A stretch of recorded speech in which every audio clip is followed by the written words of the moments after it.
Commander, something you need? I'd like to know my crew. Mind if I ask you a few questions?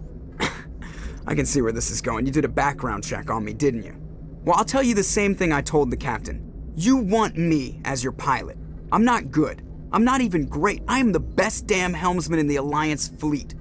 Top of my class in flight school, I earned that. All those commendations in my file, I earned every single one. Those weren't given to me as charity for my disease. I can't have you on this ship if you're going to infect my crew. Infect the crew? Oh man, you have no idea what I'm talking about, do you? Okay, I've got Wrex syndrome, brittle bone disease. The bones in my legs never develop properly. They're basically hollow, too much force and they'll shatter. Even with crutches and my leg braces, it's hard to get around. One wrong step and crack! It's very dramatic. But I've learned to manage my condition, Commander. Put the Normandy in my hands and I'll make her dance for you. Just don't ask me to get up and dance unless, you like the sound of snapping shin bones. I need to know more about this Wrex syndrome if I'm putting my ship in your hands. Yeah, of course you do. It's an extremely rare condition. Nobody knows exactly what causes it. Genetic, maybe. It's treatable, but there's no cure. They classify my case as moderate to severe. I was born with over a dozen fractures, hip, thighs, ankles. My bones were already breaking in the womb. 100 years ago, I wouldn't have survived past my first year. Lucky for me, modern medical science has turned me into a productive member of society.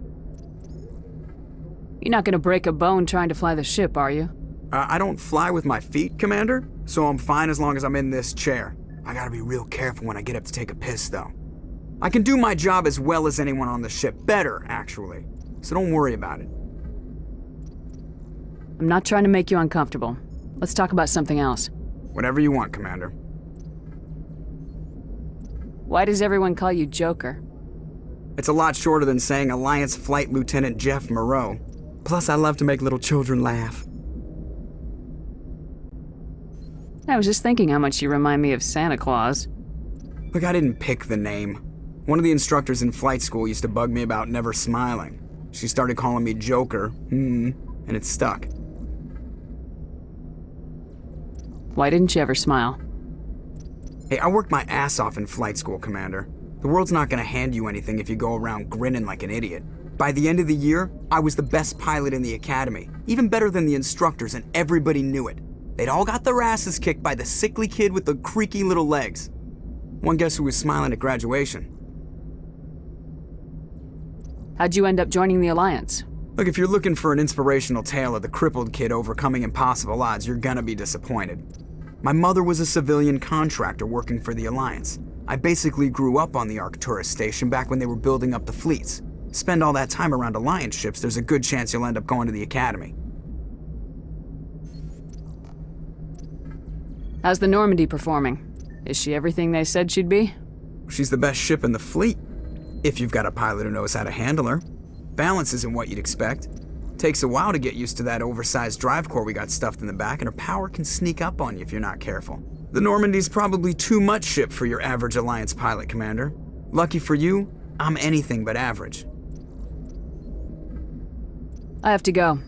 All right, see ya.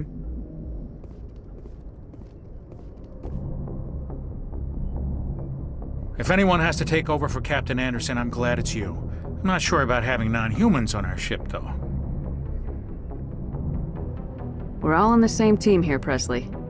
With all due respect, ma'am, that's what they said about Nihilus. Look how that turned out.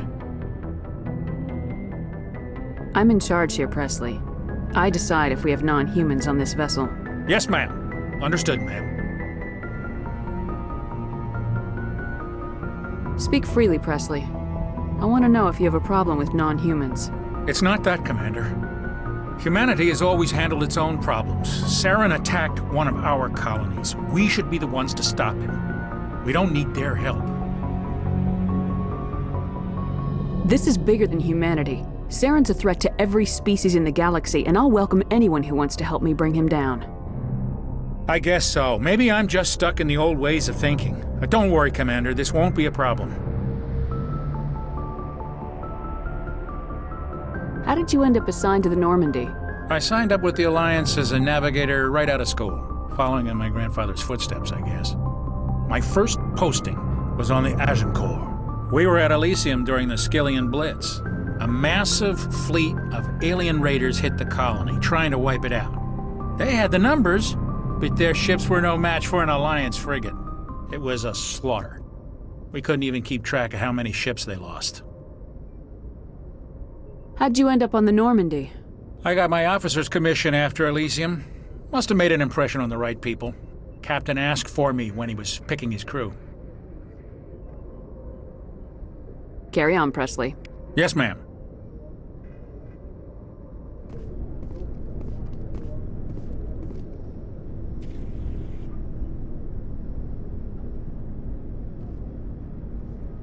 Anything you need, Commander?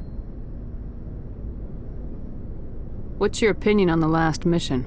I don't see how we could have done things any better. At least not without getting to Eden Prime sooner. And we were on the scene faster than any other Alliance ship could have been. We'll talk another time, Lieutenant. Commander?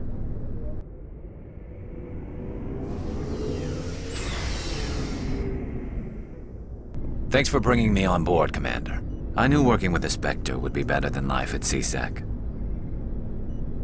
Have you worked with the Spectre before? Well, no, but I know what they're like. Spectres make their own rules. You're free to handle things your way. At CSEC, you're buried by rules. The damn bureaucrats are always on your back. Being a Spectre does have its advantages. Exactly my point.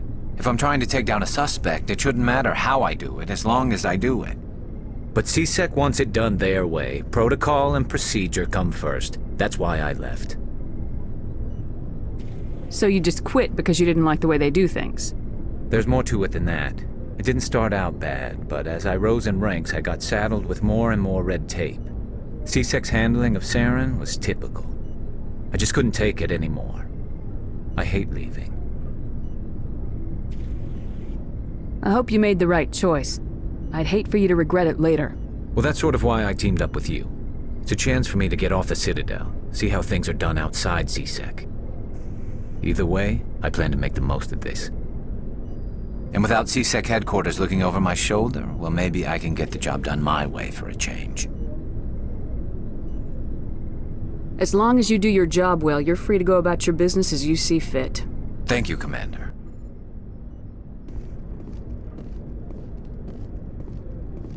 Commander? What's your opinion of the last mission? Kinda wish you'd got there sooner, Commander. No offense, I appreciate the rescue. I just wish... We came as soon as we got the distress call, even with the fastest ship in the fleet. You did the best you could, Commander. It's my fault. If I had been more alert, we wouldn't have been cut down by an ambush. The Geth are perfect ambushers. They don't move, they don't make noise, they don't even breathe. They have flashlight heads, ma'am. I'll make sure it doesn't happen again. Dismissed, Chief. Ma'am? Nice ship you've got, Shepard. What can I do for you? What's your story, Wrex? There's no story. Go ask the Quarian if you want stories. You Krogans live for centuries. Don't tell me you haven't had a few interesting adventures. Well, there was this one time the Turians almost wiped out our entire race. That was fun. Yeah, they tried the same with us, but we fought them off. It's not the same. Seems similar enough to me. So your people were infected with a genetic mutation? An infection that makes only a few in 1,000 children survive birth? And I suppose it's destroying your entire species? You're still here. Can't be all that bad. I don't expect you to understand, but don't compare humanity's fate with the Krogan. I was just making conversation. I wasn't trying to upset you. Your ignorance doesn't upset me, Shepard. As for the Krogan, I gave up on them long ago. The genophage infected us, but it's not what's killing us. Are your people really dying? We're sure not getting any stronger. We're too spread out. None of us are interested in staying in our own system. Lots of species have left their homes and prospered. But they go to colonize new worlds. We're not settlers. We're warriors. We want to fight. So we leave. Hire ourselves out. And most of us never go back. What can you tell me about the genophage? Ask the Solarians if you want details. They made it. All I know, it makes breeding nearly impossible. Thousands die in stillbirth, and most never get that far. Every Krogan is infected, every one, and no one's rushing to find a cure. Why don't the Krogan try to find a cure? When was the last time you saw a Krogan scientist? You ask a Krogan, would he rather find a cure for the genophage or fight for credits? He'll choose fighting every time. It's just who we are, Shepard. I can't change that. Nobody can. So long, Wrex. Shepard.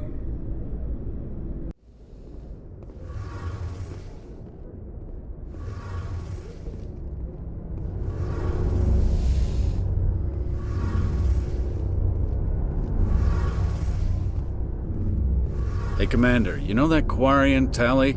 She's been spending all her time down here asking me about our engines. I'll tell her to leave you alone. What? No, she's amazing. I wish my guys were half as smart as she is. Give her a month on board and she'll know more about our engines than I do. She's got a real knack for technology, that one. I can see why you wanted her to come along. I figured she'd be a real asset to the team. You got an eye for Tali, Commander, but I'm guessing that's not why you came down here. Fill me in on the IES stealth system. How does it work exactly?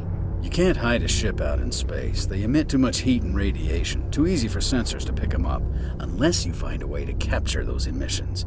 So our stealth systems trap the energy we give off in storage sinks built into the ship itself. No emissions to give away our location. Eventually the sinks have to be vented. More than a few hours silent running and they overheat. Cook us inside our own hull. There's no way for anyone to detect us? A visual scan can still pick us up. Anyone looking out a window can see us plain as day. But you have to be pretty close to get an actual visual out in space. Most vessels rely on scanners. As long as the stealth systems are engaged, they can't see us. Not unless we accelerate to FTL speeds. Why doesn't it work with faster-than-light travel? Cranking up to FTL blue shifts our emissions, pushes them into frequencies too high to capture in the sinks. As soon as we make the jump, it's like setting off a flare. Sensors can pick up our location whenever we enter or exit FTL flight, but for short-range missions, our stealth systems are amazing, and we've got the only one. I want to know more about the Normandy.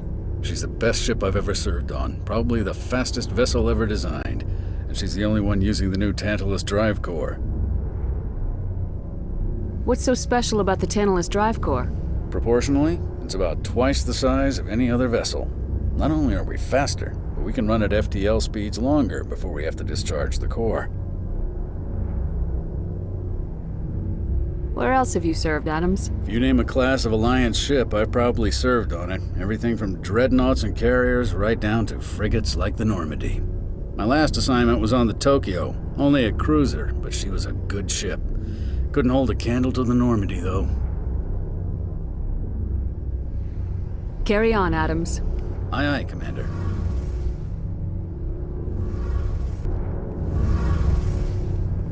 Your ship's amazing, Shepard. I've never seen a drive core like this before. I can't believe you were able to fit it into a ship this small. I'm starting to understand why you humans have been so successful. I had no idea Alliance vessels were so advanced. The Normandy's a prototype, cutting-edge technology. A month ago, I was patching a makeshift fuel line into a converted tug ship in the flotilla. Now, I'm sitting on board one of the most advanced vessels in Citadel space. I have to thank you again for bringing me along. Traveling on a vessel like this is a dream come true for me. I had no idea you found ship technology so interesting. It comes with being a Quarian. The migrant fleet is the key to the survival of my people. Ships are our most valuable resource. But we don't have anything like this. We make do with cast-offs and second-hand equipment. We just try to keep them running for as long as we can. Some of the fleet's larger vessels date all the way back to our original flight from the Geth. I can't believe your fleet's still using ships that are 3 centuries old. They're constantly being repaired, modified, and refitted. They aren't pretty, but they work. Mostly. We've tried to make ourselves as independent as possible on the flotilla, grow our own food, mine, and process our own fuel. But some things we just can't make on our own. A patch to maintain the hull integrity requires raw materials we just don't have. That's why our pilgrimages are so important. I want to know more about the pilgrimage. When my people reach maturity, we leave our birth ships and seek acceptance with a new crew. It's necessary to maintain genetic diversity among the fleet. But no ship wants to accept someone who will be a burden on them. So, to prove our worth, we embark on a pilgrimage. We set out alone, leaving the flotilla and our families behind us. We only return once we have found something of value we can bring back to the fleet. This is presented as a gift to the captain of the respective ship we wish to join. If the gift is accepted, we are welcomed into the crew. Can a captain choose to reject the gift? That doesn't happen often. Most captains are eager to increase the size of their crew. It increases their own standing in our society. Even when a gift is not particularly valuable, the captain usually accepts it out of a sense of tradition. However, there is a stigma to presenting a substandard gift. It's not the best way to make a good impression on a new community. Most pilgrims don't return until they find something worthwhile. I can't believe they just send you off alone. It's not like they just cast us out. Before we leave, we are given lessons in how to survive outside the flotilla, and given gifts to help us on our journey. We also receive implants to fight off sickness and disease. Generations of living in an isolated and highly controlled environment have left our immune systems weaker than most. By the time we leave the fleet, we are well equipped for the pilgrimage. This is a rite of passage for all Quarians. If it were dangerous, our numbers would suffer. Virtually every pilgrimage ends with a triumphant return and the ritual presentation of the gift to one of the fleet's captains. I want to talk about something else. Like what? Tell me about your people. Our lives aren't easy. Resources are scarce, and we are constantly on the move. Everything we do must in some way contribute to the continuation of the migrant fleet. There are 17 million Quarians in the flotilla, and each of us relies on the others for survival. The bonds among my people are strong. Unfortunately, we have had to surrender many of the freedoms and civil liberties other species take for granted. What kind of freedoms? Well, it's illegal for parents to have more than one child. If our population grows too much, it would strain our resources to their breaking point. Of course, we also can't allow our numbers to become too few. If our population is in decline, the rule against single births is temporarily repealed. In extreme cases of population decline, incentives are even offered to encourage multiple births, though the Conclave hasn't had to take such measures in nearly a century. That's your government. The Conclave is our civilian branch of government. Each ship can elect a representative to serve on the Conclave and make decisions that affect the fleet as a whole. On matters that affect an individual ship, however, the captain has the final say. It's a tradition that dates back to the early days, when the fleet was governed by martial law. Fortunately, most captains nowadays are smart enough to have an elected council from their crew to give them advice and guidance. So the ultimate power rests with elected officials? In practice, the Conclave and the respective council for each ship tend to set the rules that govern our daily lives. But in theory, we are still under military jurisdiction. The 5 top-ranking military officials in the fleet serve on the Admiralty Board. These 5 have the power to overrule any decision by the Conclave in case of emergency. To do so requires unanimous agreement among the Admiralty, and they can only do this once. After that, the entire board must resign their posts. It's a safeguard that served us well. In nearly 3 centuries, the Admiralty Board has only overruled the Conclave 4 times. I want to know more about the Geth. I doubt I can tell you anything you don't already know. It's been almost 3 centuries since they drove my people into exile. All I know is the story of their origins, what they were when we created them, and how they turned on us. Interesting. The Geth were originally created to serve as an automated manual labor force. Initially, their intelligence was as limited as any VI. Over time, we made small modifications to their programming to allow them to perform more varied and complex tasks, bringing them closer and closer to true AI status. How come the Council didn't step in and stop you? This wasn't true AI research. We may have been skirting the bounds of the law, but we never did anything that was actually illegal. The changes were so insignificant, so gradual, that we were able to control them. Or so we thought. But one thing we underestimated was the power of the neural network. 1 million Geth thinking simultaneously created an inherently unstable matrix. So the Geth share brainpower? Many of the Geth's logic systems were designed to work in concert with other nearby Geth. Basically, the more of them you have in the group, the smarter they are. So there's some sort of group consciousness? No, nothing like that. They cannot share sensory data or information. Their programming cannot handle that much simultaneous input. Each Geth maintains an individual awareness and identity. The neural network only operates on a process-based level. It's basically the synthetic equivalent of a subconscious. But when they're in close proximity, they can coordinate low-level functional processes, freeing up more capacity for original or independent thought. That doesn't make any sense. I'm probably oversimplifying. The Geth are incredibly advanced and complex creations. All you need to know is that they get smarter when they gather in large numbers.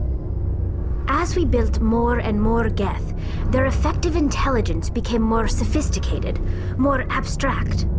One day, a Geth began to ask its Quarian overseer questions about the nature of its existence. Am I alive? Why am I here? What is my purpose? As you can imagine, this caused a near panic among my people. I don't see what's so bad about those questions. The Geth were created to engage in mundane, repetitive, or dangerous manual labor. That's fine for machines, but it won't satisfy a sentient being for long. The Geth were showing signs of rudimentary self-awareness and independent thought. If the Geth were intelligent, then we were essentially using them as slaves. It was inevitable the newly sentient Geth would rebel against their situation. We knew they would rise up against us, so we acted first. A general order went out across all Quarian-controlled systems to permanently deactivate all Geth. The Geth responded to this order violently. Hey, you can't blame them for fighting for their survival. We had no other choice. The Geth were already on the verge of revolution. By acting quickly, we had a chance to end the war before it began. The hope was that most of the Geth would still be little more than machines, incapable of organized resistance. But they had progressed much further than anyone anticipated. The war was long and bloody. Millions upon millions of Quarians died at their hands. In the end, we were forced to flee our own homeworld. We feared the Geth would pursue us, but they never came beyond the Veil. Now we drift through space, exile searching for a way to reclaim what was once ours.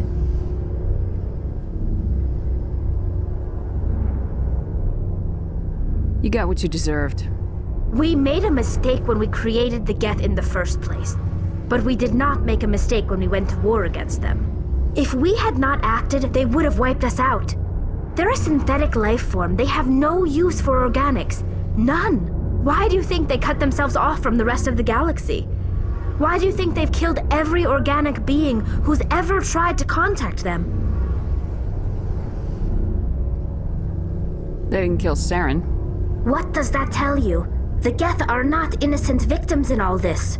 They're the enemy. They want to destroy us. Not just the Quarians. All organic life. That's why they've joined up with Saren. And that's why we have to stop him. I should go. See you later.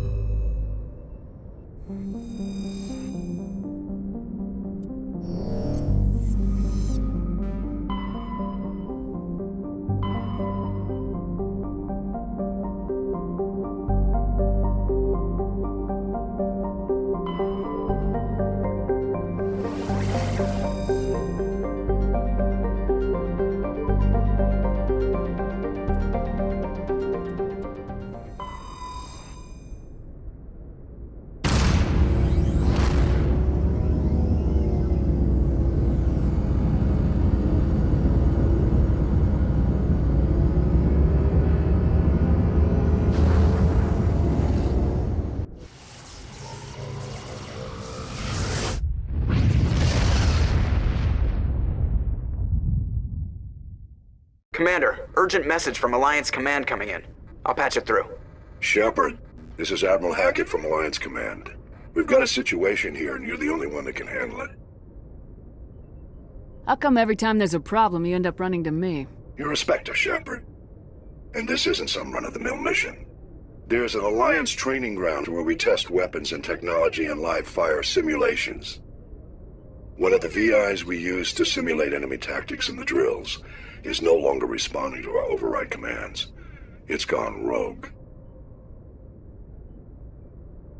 How many casualties so far? 17 Marines were killed in the simulation exercises before we realized what had happened. That's when we contacted you. VI support is critical to our military success. They process thousands of status reports and react in nanoseconds. No human can do that. But as advanced as this thing is at military strategy, it's still just a VI. It's not self-aware, and it's completely disengaged from any networks. That's where you come in. We need you to fight your way through the training ground of the VI core, and manually disable it. Can't you disable it remotely? Our fail-safes aren't responding. The VI operates on a closed network. It can affect any external systems, but we don't have any direct access to its processes. We could bomb it from orbit, but the damage to the facility would be catastrophic. We'd prefer to have someone shut down the core. Someone like you. I know Spectres answer the Council, but you're still human. You're still part of the Alliance military, and right now we need you. The VI controls all the facility's weapons, drones, and automated defenses. You're the only one that can pull this off, Shepard. Good luck.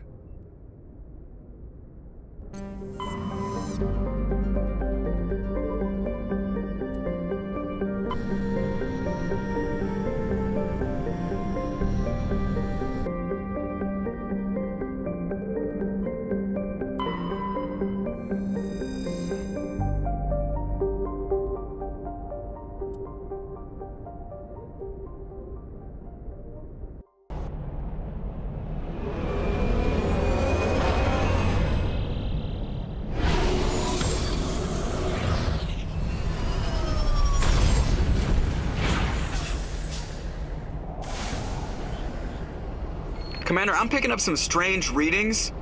Really strange, like off the damn charts. It looks like it's coming from an underground complex a few clicks away from the drop zone.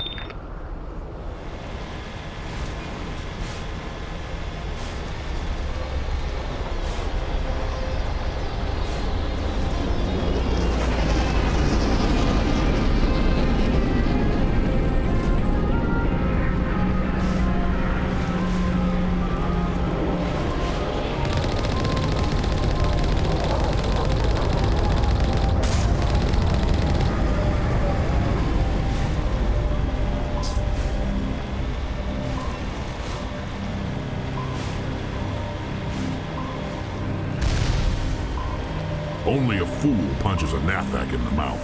We should sneak around and pull its tail.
Perimeter clear.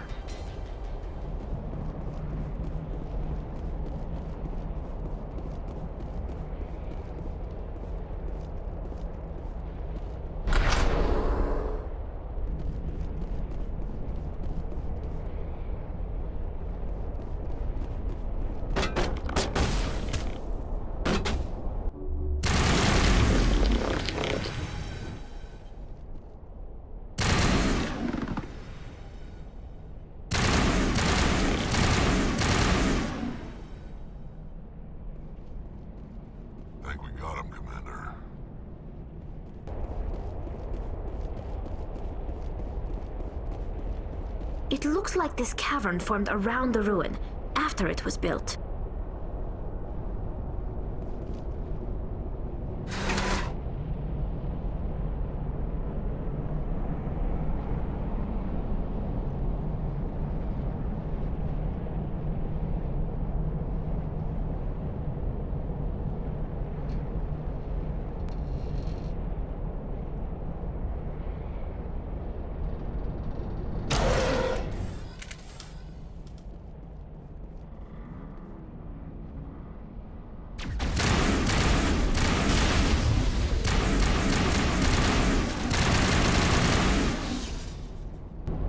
Sterile white.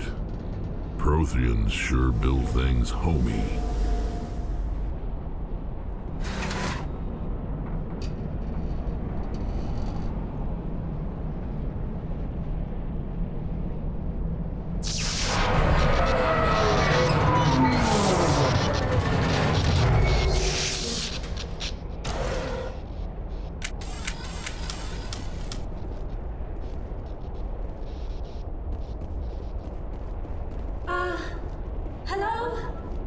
Could somebody help me? Please?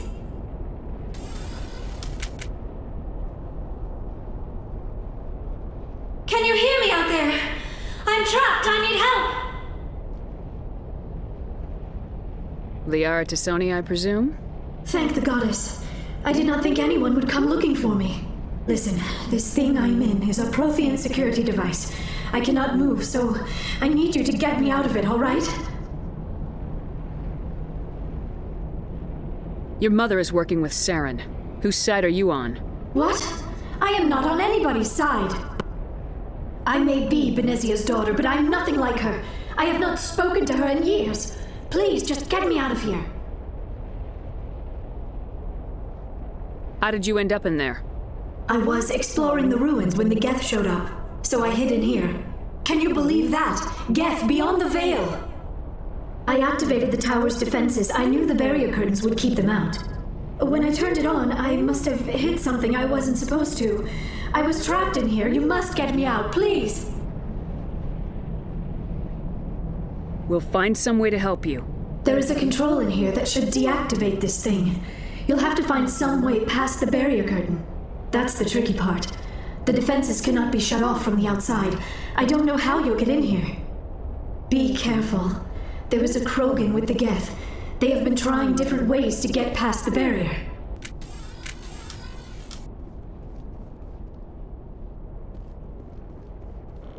I smell trouble!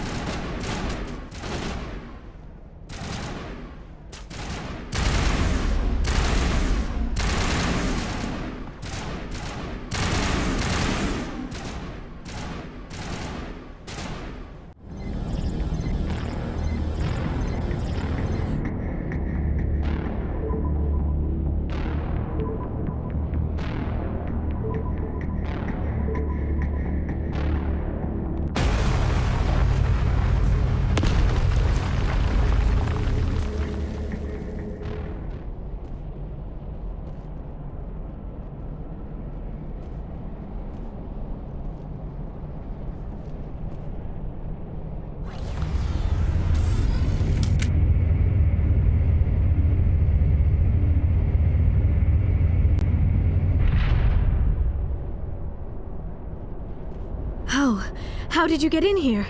I didn't think there was any way past the barrier. We blasted through with the mining laser. Of course. Yes, that makes sense. Please, get me out of here before more Geth arrive. That button over there should shut down this containment field.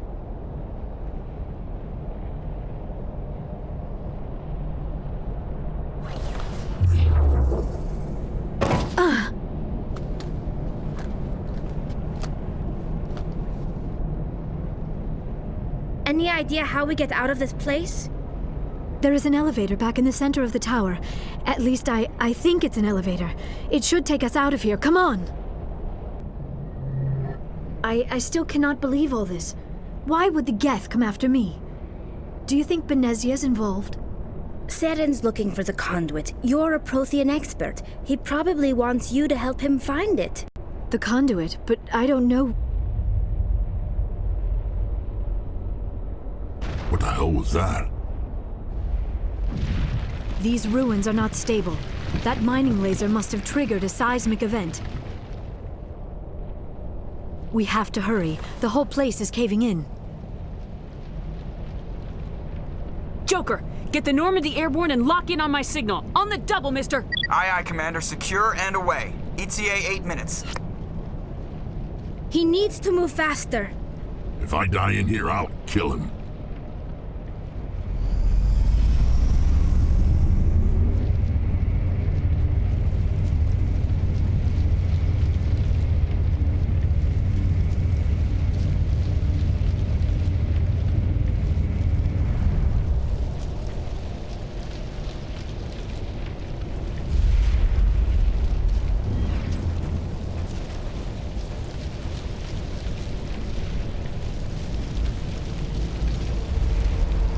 Surrender. Or don't. That would be more fun. We don't have time to deal with this idiot. Charge! I like your attitude.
Too close, Commander. 10 more seconds we would have been swimming in molten sulfur. The Normandy isn't equipped to land in exploding volcanoes. They tend to fry our sensors and melt our hull. Just for future reference. We almost died out there and your pilot is making jokes? Sometimes Joker's a real ass. Just try to ignore him. I see. It must be a human thing. I don't have a lot of experience dealing with your species, Commander. But I am grateful to you. You saved my life back there, and not just from the volcano. Those Geth would have killed me or dragged me off to Saren. What did Saren want with you? Do you know something about the Conduit? Only that it was somehow connected to the Prothean extinction. That is my real area of expertise. I have spent the past 50 years trying to figure out what happened to them. Just how old are you exactly? I hate to admit it, but I am only 106. Damn! I hope I look that good when I'm your age. A century may seem like a long time to a short-lived species like yours, but among the Asari I am barely considered more than a child. That is why my research has not received the attention it deserves. Because of my youth, other Asari scholars tend to dismiss my theories on what happened to the Protheans. I've got my own theory on why the Protheans disappeared. With all due respect, Commander, I have heard every theory out there. The problem is finding evidence to support them. The Protheans left remarkably little behind. It is almost as if someone did not want the mystery solved. It is like someone came along after the Protheans were gone and cleansed the galaxy of clues. But here is the incredible part. According to my findings, the Protheans were not the first galactic civilization to mysteriously vanish. This cycle began long before them. Where'd you come up with this theory? I thought there wasn't any evidence. I have been working on this for 50 years. I have tracked down every scrap and shred of evidence. Eventually, subtle patterns start to emerge, patterns that hint at the truth. It is difficult to explain to someone else. I cannot point to one specific thing to prove my case. It is more a feeling derived from a half-century of dedicated research. But I know I'm right, and eventually I will be able to prove it. There were other civilizations before the Protheans. This cycle has repeated itself many times over. If the Protheans weren't the first, then who was? I don't know. There is barely any evidence on the Protheans, even less on those who came before them. I cannot prove my theory, but I know I am right. The galaxy is built on a cycle of extinction. Each time a great civilization rises up, it is suddenly and violently cast down. Only ruins survive. The Protheans rose up from a single world until their empire spanned the entire galaxy. Yet even they climbed to the top on the remains of those who came before. Their greatest achievements, the mass relays and the Citadel, are based on the technology of those who came before them. And then, like all the other forgotten civilizations throughout galactic history, the Protheans disappeared. I have dedicated my life to figuring out why. You're not much of an expert, Doctor. The answer's been standing in front of you the whole time. The Protheans were wiped out by a race of machines, the Reapers. The Reapers? But I have never heard of. How do you know this? What evidence do you have? There was a damaged Prothean beacon on Eden Prime. It burned a vision into my brain. I'm still trying to sort out what it all means. Visions? Yes, that makes sense. The beacons were designed to transmit information directly into the mind of the user. Finding one that still works is extremely rare. No wonder the Geth attacked Eden Prime. The chance to acquire a working beacon, even a badly damaged one, is worth almost any risk. But the beacons were only programmed to interact with Prothean physiology. Whatever information you received would have been confused, unclear. I am amazed you were able to make sense of it at all. A lesser mind would have been utterly destroyed by the process. You must be remarkably strong-willed, Commander.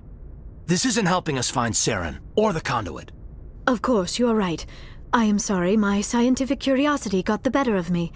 Unfortunately, I do not have any information that could help you find the Conduit, or Saren. I don't know why Saren wanted you out of the picture, but I think we'll be a lot better off if we bring you along. Thank you, Commander. Saren might come after me again. I cannot think of anywhere safer than here on your ship. And my knowledge of the Protheans might be useful later on. And her biotics will come in handy when the fighting starts. Good to have you on the team, Liara. Thank you, Commander. I am very grateful. Oh, I am afraid I am feeling a bit lightheaded. When was the last time you ate? Or slept? Dr. Chakwa should take a look at you.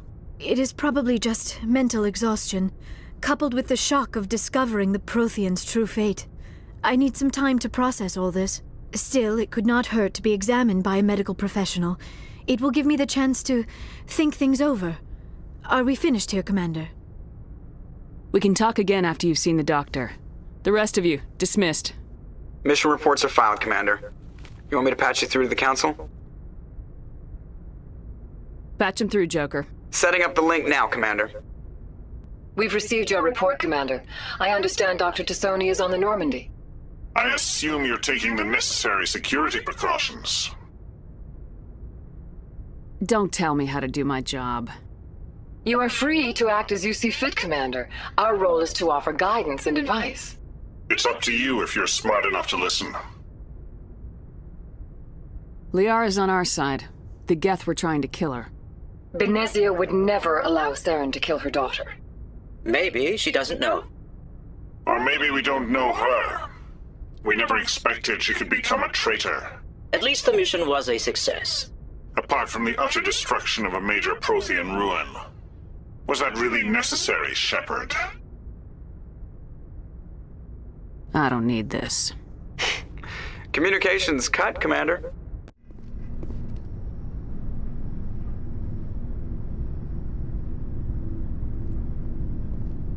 Commander, do you have a minute? I always make time for my officers. Off the record, I think there's something wrong here. This Saren is looking for records on some kind of galactic extinction, but we can't get backup from the Council? Sorry, Commander. There's writing on the wall here, but someone isn't reading it. We've got our orders. Belly aching won't change them. I hear you. It just seems like a group that's been around as long as the Council should see this coming. I mean, it's funny, we finally get out here and the final frontier was already settled, and the residents don't even seem impressed by the view. Or the dangers. Well, well. You're a romantic. Did you sign on for the dream, Malenko? Secure a man's future in space? Yeah, I read a lot of those books when I was a kid, where the hero goes to space to prove himself worthy of a woman he loves, or, you know, for justice. Or maybe I was a romantic in the beginning, but I thought about it after brain camp. Biotic acclimation and temperance training. I'm not looking for the dream. I just want to do some good. See what's out here. Sorry if I got too informal. Protocol wasn't a big focus back in Bot. Tell me about it. Biotic acclimation and temperance didn't last past the airlock. To the kids they hauled in, it was brain camp. Sorry, hauled in is unkind. We were encouraged to commit to an evaluation of our abilities so an understanding of biotics could be compiled. There are worse results of accidental exposure to Element Zero in the womb. Beats the brain tumors some kids grew up with. I heard all about that. How companies would arrange accidents to expose people to Element Zero. There was never any proof of that. It's not what happened in my case, anyway. My mother was downwind of a transport crash. It was before there were human biotics, a little after the discovery of the Martian ruins. It only gets iffy around 63 when Kinetics was running out of first-gen subjects. Until then, they'd relied on accidentals. A bunch of guys in suits show up at your door after school, and next thing you know, you're out on Jump Zero. Jump Zero is Gagarin Station, right? What's it like? Yeah, that's the official name. Biggest and farthest facility we had for decades, right on the termination shock, the outer edge of the solar system. It's where they did all the Goose Chase FTL research before we caught on to using mass effect fields. It was a sterile research platform when I was there. There were other kids in the same boat, right? At least you weren't alone out there. That's true. We did have a little circle that'd get together every night before lights out. We didn't have much to do, though. It was a research platform then, and Kinetics kept Jump Zero off the extranet to prevent leaks. Then you must have had plenty of time to get to know each other. Yeah, we'd sit around and bull every night after dinner, play cards or network games. There was this girl named Rana, who had a little circle grow up around her. She was from Turkey. Her family was very rich. But she was smart and charming as hell. Beautiful, but not stuck up about it. Like you, I guess. Ma'am? Sounds like she was special to you. She was. Maybe she felt the same. But things never felt together. Training, you know. You know of any intentional exposures for certain? No one knows. Doesn't mean they didn't happen. As big as the exposures were, it was hard to track down accidentals. It was different then. No one knew the potential, so there wasn't a lot of regulation. Anything Kinetics did was gold. I'm not saying they intentionally detonated drives over our outposts, but in retrospect, they were damn quick on the scene. Jump Zero's a long way from home. What was it like? The grand gateway to humanity looks a lot better in the vids. Anyway, this was supposed to be a casual debrief, not a bull session about stuff that happened years ago. We have to depend on each other in combat. I like knowing what kind of man I have at my back. I understand, ma'am. I won't let you down. You, make a habit of getting this personal with everyone? Of course, but I don't enjoy it with everyone. We'll talk again later. I'll need some time to process that, Commander. But, yeah, I'd like that.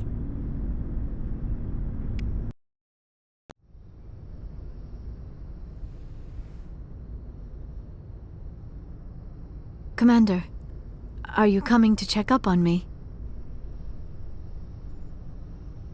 You look much better. How are you feeling? Dr. Chakwas assures me I am going to be fine. I was impressed with her knowledge of Asari physiology.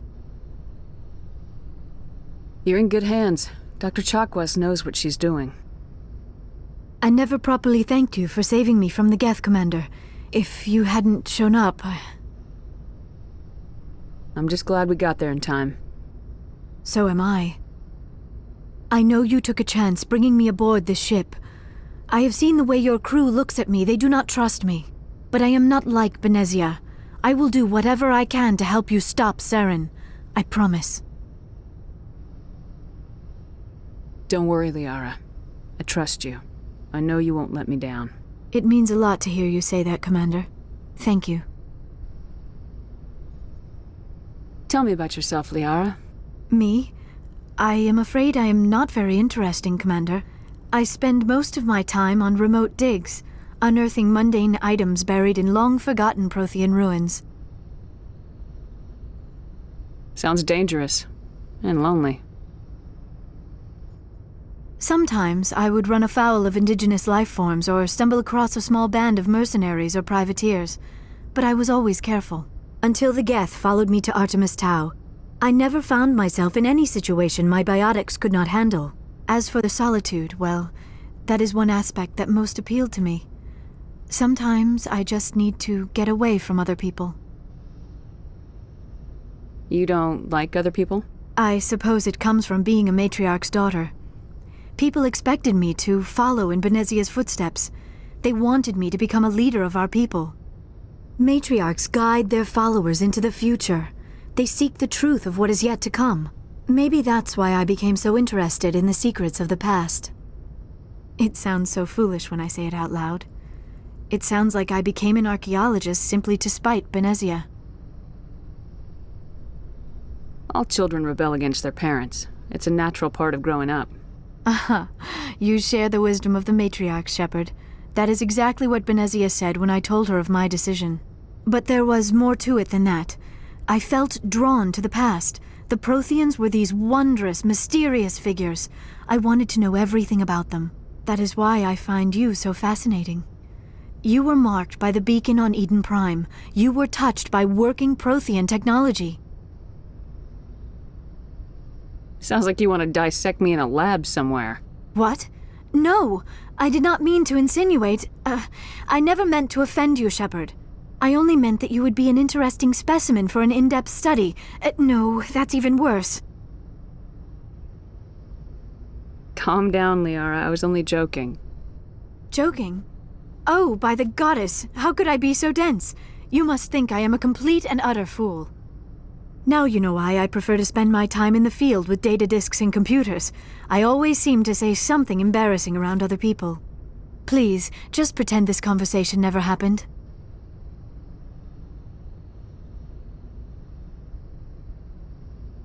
I'd like to know more about the Asari. We were the first species to discover the Citadel. We were instrumental in forming the Council, and we always strive to be the voice of peaceful cooperation in galactic disputes. My people believe we are all part of a single galactic community. Each species contributes something to the greater whole. Although we seek to understand other species, it seems few of them seek to understand us. The galaxy is filled with rumors and misinformation about my people. Like what? Most of the inaccuracies are centered around our mating rituals. My species is monogendered. Male and female have no real meaning for us. We still require a partner to reproduce. This second parent, however, may be of any species and any gender. I don't understand. Your species can mate with anyone? Mating is not quite the proper term, not as you understand it. Physical contact may or may not be involved, but it is not an essential element of the union. The true connection is mental. Our physiology allows us to meld with other beings. We can touch the very depths of their minds. We explore the genetic memory of their species. We share the most basic elements of their individual and racial identities. We then pass these traits on to our daughters. It is how we learn to grow as a species and how we develop a greater understanding of other races. What happens to your partner after the union? Every relationship is different. Some unions are a single encounter with both parents parting ways afterwards. Others can be more long-term. Sometimes an Asari and her partner will stay together for many decades. Do you know who Matriarch Benezia chose as her partner? She rarely spoke of her partner. Though I know my father, if you want to use that term, was another Asari.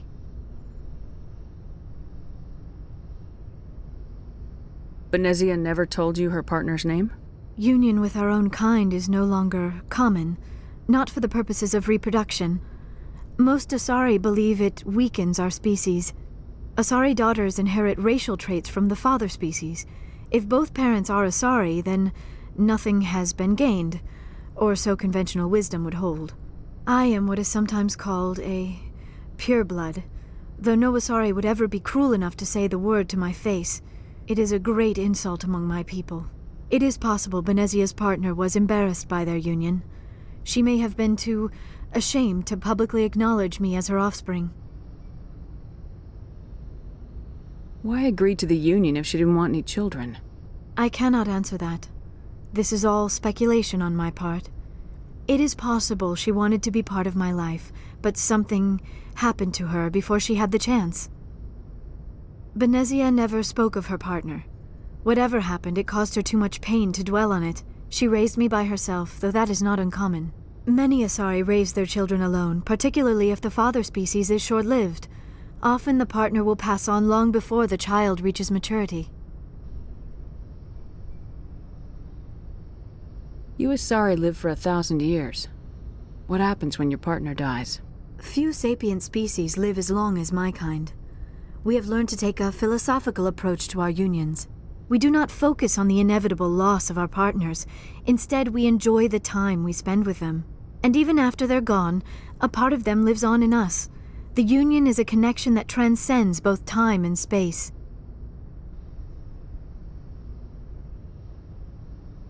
Do you know why Benezia joined up with Saren? I don't understand it. She was always outspoken about the need for the Asari to become more involved in shaping galactic events. Maybe she thought allying herself with Saren would somehow be for the greater good in the long run. At least I hope so. This hurts you, doesn't it? None of this makes any sense to me. I have not spoken to Benezia in many years, but I know her, and this was not like her. Something changed. I should go. Goodbye, Shepard.